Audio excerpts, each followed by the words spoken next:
अस्सलाम वालेकुम जी। उम्मीद है आप सब खैरियत से होंगे।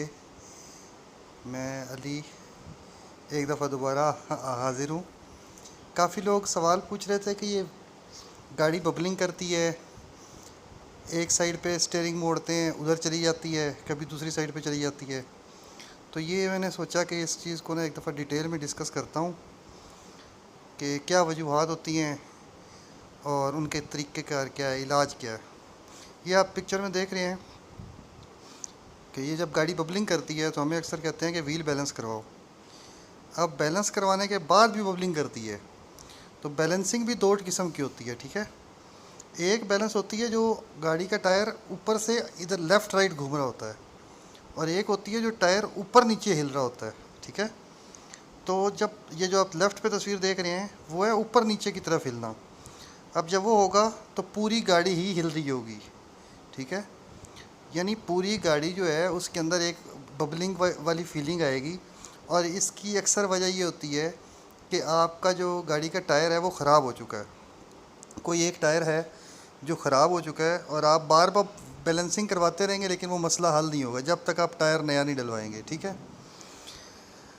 और ये दरमियान वाली जो आप नज़र आ रही होगी आपको तस्वीर, इसमें ये होता है कि जब गाड़ी का व्हील आगे की तरफ घूम रहा होता है तो वो बबलिंग कर रहा होता है, ठीक है, लेफ़्ट राइट वाली, ठीक है।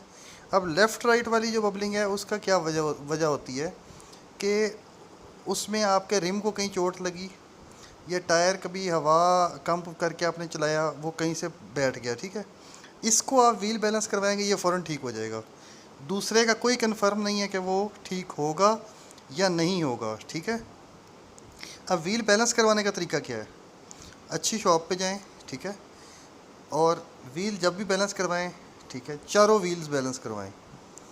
तो अक्सर हम ये सोचते हैं कि जी बबलिंग तो आगे से हो रही है तो पिछले व्हील क्यों बैलेंस करवाऊं। ऐसा नहीं होता। व्हील जब भी बैलेंस करवाने हैं सारे के सारे करवाने हैं, ठीक है। अगर आप सारे व्हील बैलेंस करवाते हैं तो उसमें आपको ज़्यादा फ़ायदा होगा, बल्कि उसी से ही फ़ायदा होगा, क्योंकि हो सकता है किसी एक व्हील में भी अगर प्रॉब्लम है तो पूरी गाड़ी ही बबल करेगी। और जो पीछे तस्वीर दिखाई थी वो आप दोबारा देख सकते हैं। अगर लेफ़्ट वाला सिस्टम है तो उसमें ये होगा कि पूरी गाड़ी हिलेगी।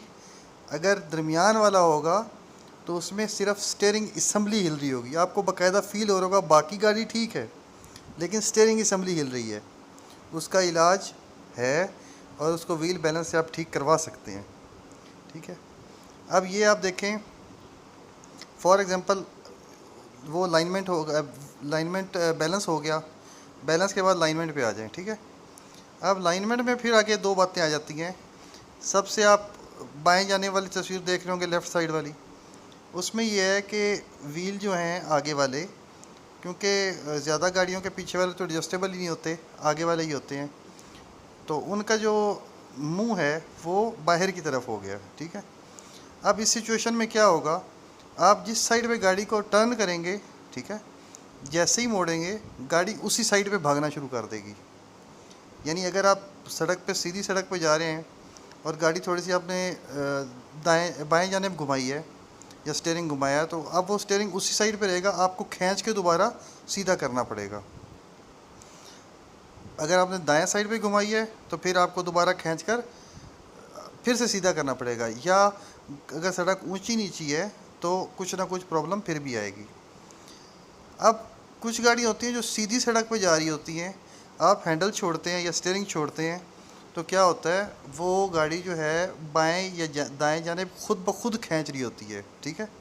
उसकी वजह क्या होती है, उसकी वजह होती है कैम्बर। कैम्बर क्या चीज़ है, आप दाईं जानिब सबसे ऊपर वाली तस्वीर में देख रहे होंगे, नेगेटिव कैम्बर है और एक पॉजिटिव कैम्बर है, ठीक है। अब जो नेगेटिव कैम्बर है उसमें ऊपर से टायर अंदर होता है, नीचे से टायर बाहर होता है, ठीक है। और पॉजिटिव कैम्बर में क्या होता है, नीचे से टायर अंदर होता है, ऊपर से बाहर होता है।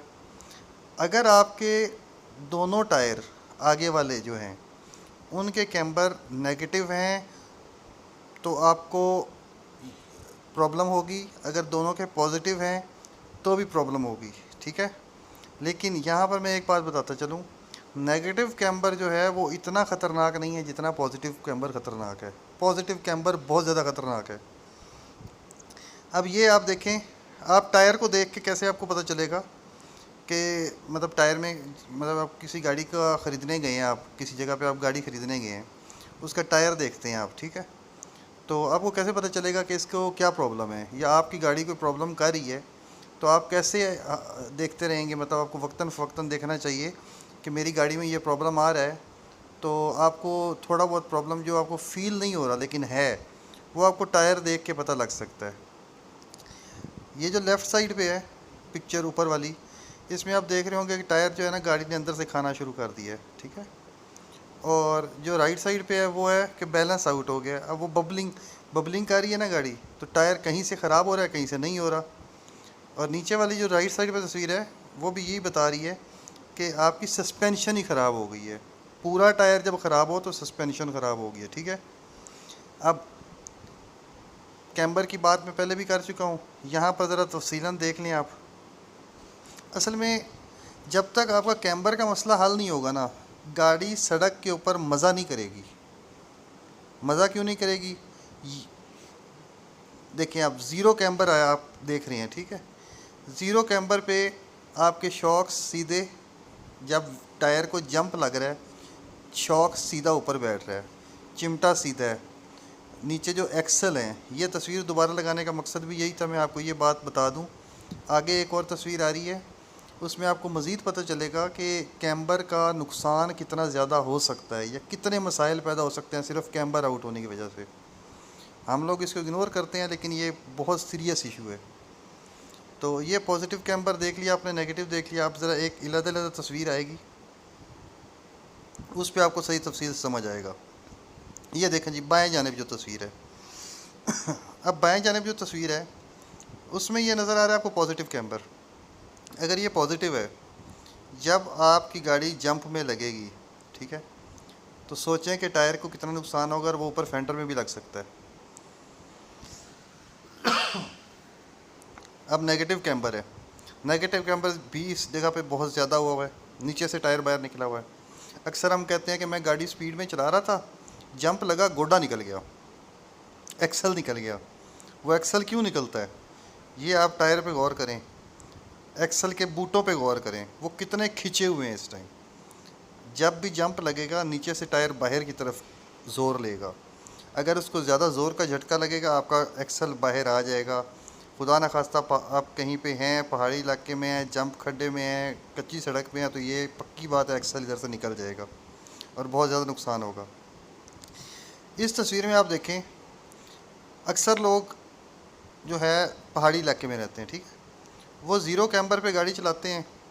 टायर को देखें ज़रा, जब आप वो मोड़ रहे हैं, आप 100 की स्पीड या 80 की स्पीड पे गाड़ी मोड़ रहे हैं, ज़ीरो कैम्पर पे टायर जो है उसमें खिंचाव पैदा हुआ, ठीक है। जब वो खिंचाव पैदा हुआ, टायर ने अपनी ग्रिप जो है वो रखी, लेकिन इतनी अच्छी नहीं रखी।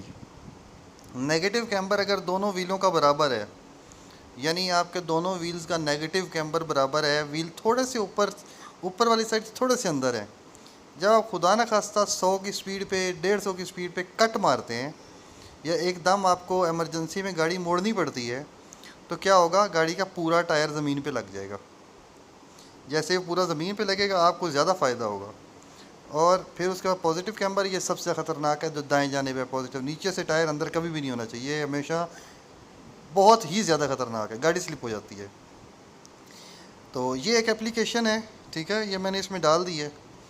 आप बबल लेवल लिखेंगे, ठीक है, गूगल प्ले स्टोर में, या अगर आप आईफोन है तो उसमें भी आप ये सर्च कर सकते हैं। बबल लेवल के नाम से ये एप्लीकेशन है, ठीक है। इस एप्लीकेशन का मकसद क्या है, आप ये इंस्टॉल करते हैं, ठीक है, वक्तन फ़क्तन आप कहीं लंबे सफ़र पे गए हैं, या महीना 2 गुज़र गए हैं, अलाइनमेंट आउट हो गई है, या आपको महसूस हो रहा है कि गाड़ी जो है ना वो खींच रही है लेफ़्ट या राइट, तो अब इसमें आपने नोट क्या करना है, नोट ये करना है कि ये बबल लेवल है, इस पर एक रीडिंग आएगी, ठीक है। मैं आगे तस्वीरें शेयर करूँगा अपनी गाड़ी की। अब जब मैंने अलाइनमेंट करवाई थी, ठीक है, तब मेरी ये रीडिंग्स थी। एक साइड पे 1.8 थी, ये आगे वाला व्हील है, ठीक है, और दूसरी साइड पे शायद 1.4 थी। अब मैंने इस कैम्बर पे लाइनमेंट करवा ली, ठीक है। ये मेरा कैम्बर था आगे वाले व्हीलों का जब मैंने लाइनमेंट करवा ली। अब जब तक यही कैम्बर रहेगा, मतलब जब तक मेरे व्हील इसी लाइन में रहेंगे, मेरे व्हील गाड़ी के थोड़े से नीचे से बाहर हैं, मैंने इसलिए नीचे से बाहर रखे हुए हैं क्योंकि मैं पहाड़ी इलाके में जाता हूँ, घूमते फिरते हैं हम, तो गाड़ी स्पीड में अगर मोड़नी पड़ जाए तो टायर पूरा ज़मीन पे लग जाए, और अगर बारिश हुई है तो गाड़ी स्लिप हो के कंट्रोल आउट ना हो, ठीक है। तो इसलिए मैंने ये थोड़ा सा नीचे से टायर बाहर निकाला हुआ है। ये 1.4 आप देख रहे होंगे। इसी तरह ये अगली तस्वीर में आप देखेंगे, या पीछे वाले दो टायरों की मैं पिक्चर शेयर कर रहा हूँ। तो पीछे वाले जो टायर हैं वो मेरे बिल्कुल सीधे हैं, ज़ीरो कैम्बर पे हैं, ठीक है। उनको सीधा रखना ही बेहतर होता है क्योंकि वो चलती ही ऐसी है, आगे वाले टायरों पे वज़न ज़्यादा होता है। अब बात ये है कि जिस कैम्बर पॉइंट पे हमने लाइनमेंट करवाई, या जिस दिन हमने लाइनमेंट करवाई और हम घर आए, हमने देखा कि हमारा कैम्बर हमने चेक कर लिया, मोबाइल से ही चेक कर सकते हैं आप, ये एप्लीकेशन मैंने आपको बता दी है। तो आपने नोट किया कि वो कैम्बर ये था, ठीक है।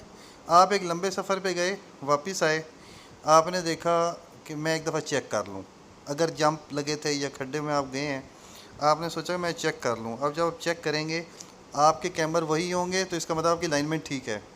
अगर आपके कैम्बर चेंज हो गए हैं, आप फ़ौरन उस गाड़ी की लाइनमेंट करवाएं, क्योंकि अगर टायर ऊपर से थोड़ा सा भी बाहर गया है तो इसका मतलब स्टीयरिंग असम्बली वाली साइड से थोड़ा सा टायर अंदर रह गया, उसकी लाइनमेंट आउट हो चुकी है।